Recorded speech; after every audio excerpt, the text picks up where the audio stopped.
গত 15-20 বছর Argentina national টিমের আক্রমণ ভাগের দায়িত্বটা একটানা ছিল লিওনেল মেসির উপরে। আর লিওনেল মেসি এই দায়িত্বটা কিভাবে পালন করছেন এইটা আমরা সবাই দেখছি। আর্জেন্টিনার ইতিহাসে সবচেয়ে বেশি ম্যাচ খেলা প্লেয়ার, সবচেয়ে বেশি গোল করা প্লেয়ার, সবচেয়ে বেশি অ্যাসিস্ট করা প্লেয়ার লিওনেল মেসির এই দায়িত্বটা নিয়ে আসলে কখনোই কোনো প্রশ্নই উঠবে না।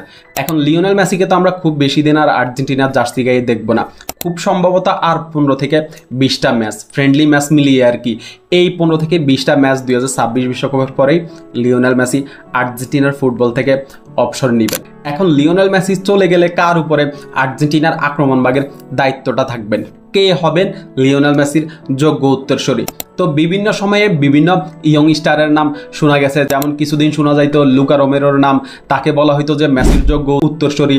তার ড্রিবলিং, তার ফিনিশিং এবং তার থ্রু পাসগুলো আসলে তার কোয়ালিটি ছিল যে মেসির যোগ্য উত্তরসূরি হওয়া।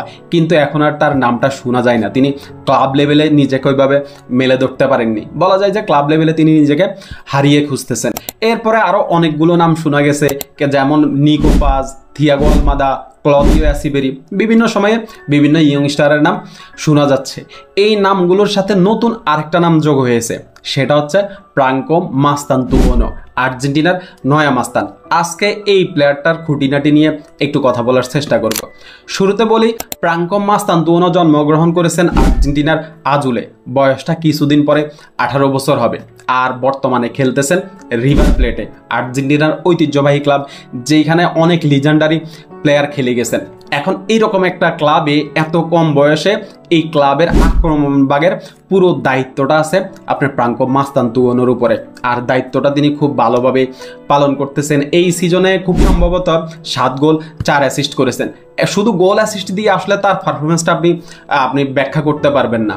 মাঠে সে যেভাবে ইম্প্যাক্ট রাখে, গোল অ্যাসিস্ট দিয়ে তার পারফরমেন্স আসলে ব্যাখ্যা করা যাবে না, তার কোয়ালিটি ব্যাখ্যা করা যাবে না। এখন তার মাঠের পজিশন নিয়ে যদি আমরা একটু কথা বলি, তাহলে আর্জেন্টিনার এই নয়া মাস্তান খেলে থাকেন সেন্ট্রাল অ্যাটাকিং মিড পজিশনে, যেটাকে আমরা নাম্বার 10 পজিশন বলে থাকি। এরপরে হাফ স্পেস এবং প্রতিপক্ষের মিডফিল্ড এবং ডিফেন্সের মাঝখানে যে পকেট স্পেসটা ক্রিয়েট হয়, ওই পকেট স্পেসকে টার্গেট করে থ্রু বলগুলা দেয়, যেটা আসলে আক্রমণে গতি আনতে সাহায্য করে। তার সবচেয়ে বেশি যেটা আমার ভালো লাগে সেটা হচ্ছে প্রায় মিডফিল্ড থেকে রাইট ফ্ল্যাঙ্ক ধরে আপনার বাম পায়ে 3-4 জনকে ড্রিবলিং করে কাট ইনসাইড করে গোলবারে শট নেয়, যেটা আমরা লিওনেল মেসির কাছ থেকে এক সময়ে খুব বেশি দেখতাম, এখনও দেখি। এরপরে হচ্ছে তার থ্রু পাসগুলা এবং একটু নিচে নেমে এসে আক্রমণটা বিল্ড আপ করা, লিঙ্ক আপ প্লে, বাই সব কিছুতেই সে অসাধারণ। অর্থাৎ ভবিষ্যৎ তারকা হিসাবে আমরা তাকে কল্পনা করতে পারি।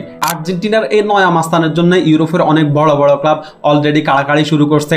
ট্রান্সফার মার্কেটে একটা হুলস্থুল অবস্থা চলতেছে। কিছুদিন আগে শোনা গেছে যে রিয়াল মাদ্রিদ ফ্রাঙ্কো মাস্তান্তুয়ানোকে সাইন করাইতে চাই। এরপরে এখন শোনা যাচ্ছে পিএসজির নাম, পিএসজির সাথে নাকি অলরেডি ডিলটা অনেক দূরে গিয়ে গেছে। এরপরে Manchester city, Manchester United, Chelsea, অনেক বড় বড় ক্লাবের সাথে তার গুঞ্জন শোনা যাচ্ছে। তবে আমি এখন যেটা বলবো সেটা হচ্ছে ফ্রাঙ্কো মাস্তান্তুয়ানো এই সময়ে অনেক বড় ক্লাবে না গিয়ে যদি মাঝামাঝি একটা ক্লাবে যায়, যেখানে আসলে তার গেম টাইমটা সিকিউর থাকবে, সে নিশ্চিত থাকবে যে সে পুরোপুরি প্রতিটা ম্যাচে আপনার স্টার্ট করতে পারবে, এইরকম একটা ক্লাবে যদি যায়, তাহলে ফ্রাঙ্কো মাস্তান্তুয়ানোর আপনার বড় ক্লাবে যাওয়ার সম্ভাবনাটা অনেক বেশি বেড়ে যাবে। কিন্তু এখন একটা বড় ক্লাবে গিয়ে যদি আসলে বেঞ্চে বসে থাকে, তাহলে আসলে তার পারফরমেন্স আস্তে আস্তে ডাউন হবে।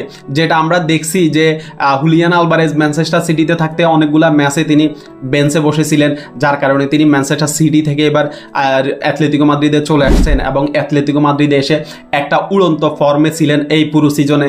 এরপরে আমরা কোমোতে খেলা আপনার নিকো পাজের কথাও যদি বলি, নিকো পাজ রিয়াল মাদ্রিদে বেঞ্চেই বসে থাকতেন এই সিজনে, খুব কম গেম টাইম পেতেন, কিন্তু বুদ্ধি করে তিনি একটা অ্যাভারেজ ক্লাবে চলে গেছেন, যেখানে তিনি গেম টাইমটা পাইছেন এবং নিজেকে নতুনভাবে প্রমাণ করতে পারছেন। ফ্রাঙ্কো মাস্তান্তুয়ানোর ব্যাপারেও আমার একই কথা, অনেক বড় ক্লাবে না গিয়ে যদি অ্যাভারেজ একটা ক্লাবে যায়, যেখানে গেম টাইমের নিশ্চয়তা পাবে, সেখানে গেলে নিজেকে আরও ভালোভাবে প্রস্তুত করতে পারবে অনেক বড় ক্লাবের জন্য।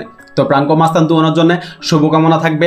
আর্জেন্টিনার ট্রেনিং সেশনে অলরেডি যোগ দিয়ে দিয়েছেন। আমরা হয়তোবা 2026 বিশ্বকাপে তাকে পাইতেও পারি, আবার নাও পাইতে পারি, কিন্তু 2026 বিশ্বকাপের পরে আর্জেন্টিনার হয়ে তার যাত্রাটা শুরু হবে। শুভকামনা ফ্রাঙ্কো মাস্তান্তুয়ানো, আর্জেন্টিনার নয়া মাস্তান।